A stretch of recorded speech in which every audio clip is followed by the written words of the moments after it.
Olá, bom dia meninas, tudo bem por aí?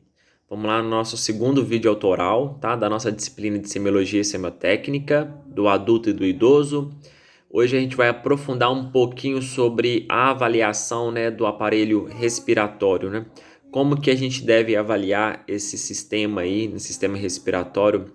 Muito importante, pensando no momento global que estamos passando, que é a pandemia, né? O quanto esse órgão tem sido acometido, o quanto ele está sendo ficando doente, né? Então é importante que os profissionais que já estão na linha de frente, vocês que são futuras enfermeiras, né, saibam de forma bem precisa como avaliar esse órgão, tá bom? E foi assunto que a gente já discutiu um pouquinho na sala de aula, mas eu quero aprofundar para vocês aqui, tá? Nesse vídeo autoral.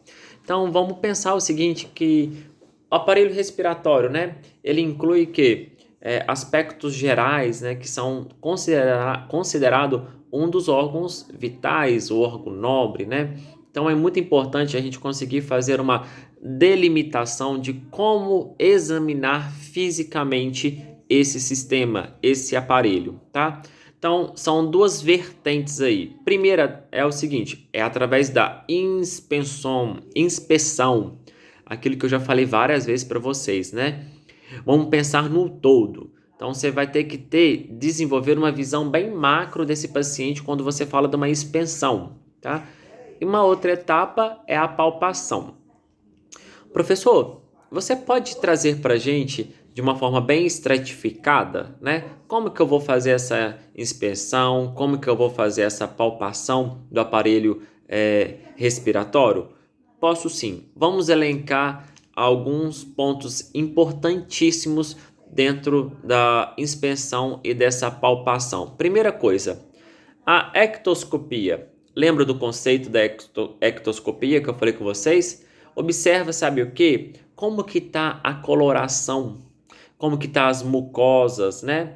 Importante também que vocês consigam de forma bem delimitada como que tá o bacteamento, né? Bacteamento digital desse paciente. Observar como que tá a questão do preenchimento. Mesmo que vocês estão intimamente voltado para o sistema respiratório, é importante você fazer a ectoscopia no geral desse paciente, né? Como que ele vai manifestar? Então, observe sim a coloração, né? Observe sim esse bacteamento digital, como que está essa questão do preenchimento. E observa o que? A parte que é a forma do tórax, como ele está sendo apresentado. Isso é a ectoscopia, tá? Desse aparelho respiratório. A outra parte fundamental que eu considero que é o padrão respiratório. Observe o tipo, né? Como que esse paciente está respirando? Como é que é o ritmo?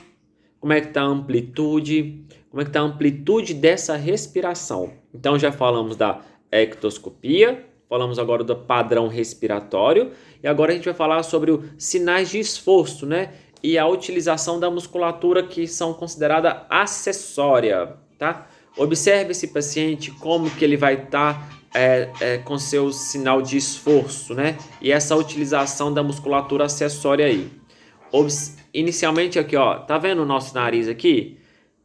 Quando a gente observa, tá tendo um batimento de asa de nariz, ou seja, batimento de aletas nasais, esse é o nome técnico, né?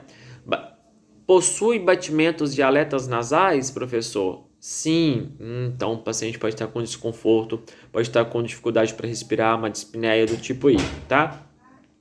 A outra coisa é o que? A musculatura cervical. Como é que tá a questão, né, desses músculos, né? Se tá tendo o que? Uma distensão, né? E a musculatura também, sabe o que? Abdominal. Então, recapitular: ectoscopia no geral, padrão respiratório, sinal de esforço e as posições. Como é que eu avalio esse paciente, professor? Ele tem que ficar numa posição dorsal. Eu tenho que colocar o paciente também em posição dorsal lateral, né? E sentado ou então na posição ortostatismo, beleza? Ah, e agora? Você pode dar uma dica de o que eu posso encontrar? O que que eu tenho que ficar, ó, bem atento? O que que eu tenho que observar? Alunos, importantíssimo. Observe se tem presença de abaulamento. Observe também se tem algumas retrações, tá? Observe se tem batimentos ou movimentos, tá? Observe aquilo que eu falei lá na nossa aula, quando a gente coloca a nossa mão bem espalmada assim, se tem o quê? Os frêmitos. Se tem alguma região, quando a gente vai fazer a palpação, que tá aqui, uma região dolorosa, né? Uma região que tá tendo dor ali. Será que tem alguma lesãozinha, ou seja, um efizema subcutâneo? Isso é importantíssimo que vocês observem nesse paciente, pensando na avaliação do aparelho respiratório através da inspeção e através da palpação, tá? Como que o seu paciente está conseguindo, professor, fazer a expansibilidade torácica? Aquilo que eu já mostrei em algumas aulas para vocês. Eles tá conseguindo fazer a inspiração pelo nariz e tá aumentando o volume dessa caixa torácica? Ou não, tá? Quando a gente fala nisso, é um conceito bem delimitado, que é a parede torácica inclui pele, não é?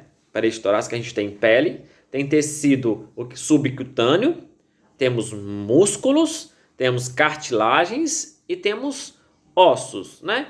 Então você vai ter que avaliar por completo esse paciente aí. E uma coisa que eu queria ter trazido logo no início do meu vídeo, eu esqueci de falar.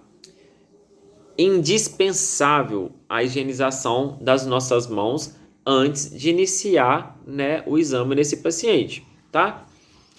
Uma outra coisa que é importante também dentro do aparelho respiratório é a avaliação do frêmito tórico-vocal, tá? Que é o exame das vibrações que a gente consegue perceber pela mão, né? Quando a gente vai fazer, né, a avaliação ali. Então, é através da palpação, ou seja, as mãos encostadas na parede do tórax, quando o paciente emite o quê? Ó, algum som, beleza? Isso é importantíssimo. Então, isso conceitua aqui uma avaliação do frêmito tóraco-vocal, tá? Uma outra etapazinha.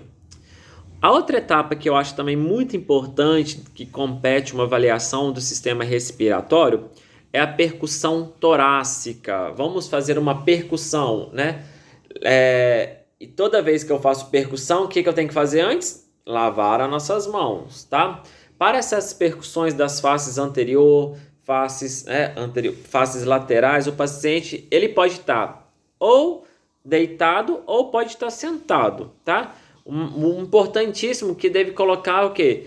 A mão na cabeça, tá? Para poder o quê? A gente conseguir fazer essa avaliação aí. Então, nas percussões das fases laterais, quando eu vou avaliar aquela lateral, você sempre pede o seu paciente para colocar a mão aqui, ó, mão na cabeça, tá? Então, essa mão na cabeça aí, a gente vai conseguir o quê?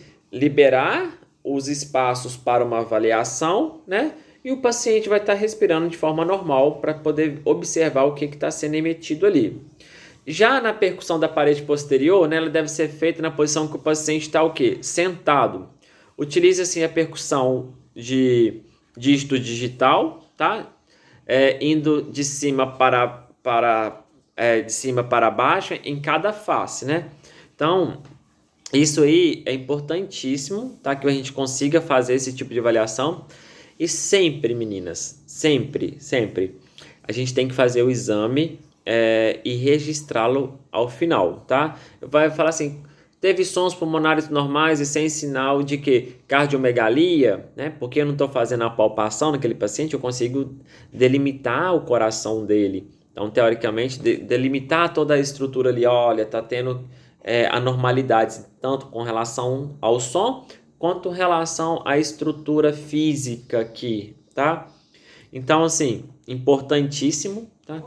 E quando a gente fala da ausculta pulmonar, né? O que é a ausculta pulmonar? É um método semiótico, tá? Por excelência da exploração, é a clínica do tórax, né?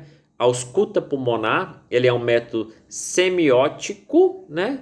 Por excelência da exploração da clínica do tórax para os exames de pulmões, tá? Eu preciso saber, tá tendo sons? Esses sons são normais, né? Por exemplo, som traqueal, respiração brônquica, respiração broncovesicular, né? Eu tenho um murmúrio vesicular, e aí esses podem estar fisiológicos, aumentados, diminuídos ou abolidos. Isso são normais. Agora, o que eu tenho às vezes encontrado quando eu avalio o sistema respiratório de um paciente? Os sons que são considerados anormais, né? Por exemplo, estressores finos, né? Que é uma antiga crepitação que pode acontecer. Estressores grossos, que é o ronco, o paciente fica sibilando, né? Tem atrito pleural, tá? Então a gente pode observar isso de maneira bem assim, profunda. Todos esses conceitos que eu estou trazendo para vocês, meninas, a gente vai praticá-los lá dentro do Reolab, tá? E eu também dei um material que vocês podem fazer a leitura, que vai facilitar um pouco de como que você vai utilizar, né, lá na hora da prática, lá na hora de uma simulação, tá? Então, o primeiro ponto muito importante que eu quero que vocês levem em consideração, sabe o que que é? É pegar um pouquinho, revisar um pouquinho da anatomia. Como que é a anatomia do tórax, tá? É imprescindível que vocês lembrem de fato as composições, né? Como que são descritas, né? As linhas verticais do tórax.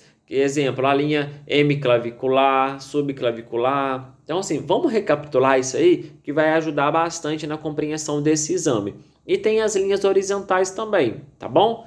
Então, especificamente, eu quero que vocês aprendam sons pulmonares, né? Sons contínuos e a ausculta da voz. Tudo isso vamos praticar bastante nas nossas aulas práticas, mas eu desejo e sugiro que vocês vão fazendo a leitura aí, e os sons do pulmão também está lá no material do SIGA, tá? Escutem uma vez, 2 vezes, 3 vezes. Você estando em casa com seu pai, né, com seu ente querido, quem estiver próximo de você, faça essa avaliação, né? Observe, tenta delimitar esses pontos importantes aí, tá? Tenta praticar aos pouquinhos. Pega o roteirinho lá do exame que eu já disponibilizei para vocês, tá? E façam essa avaliação. Se tiver um boneco, se tiver uma boneca em casa, vamos fazer essas experiências aí para poder facilitar e a gente conseguir o quê? Visualizar isso, tá bom? Então, até breve. Obrigado.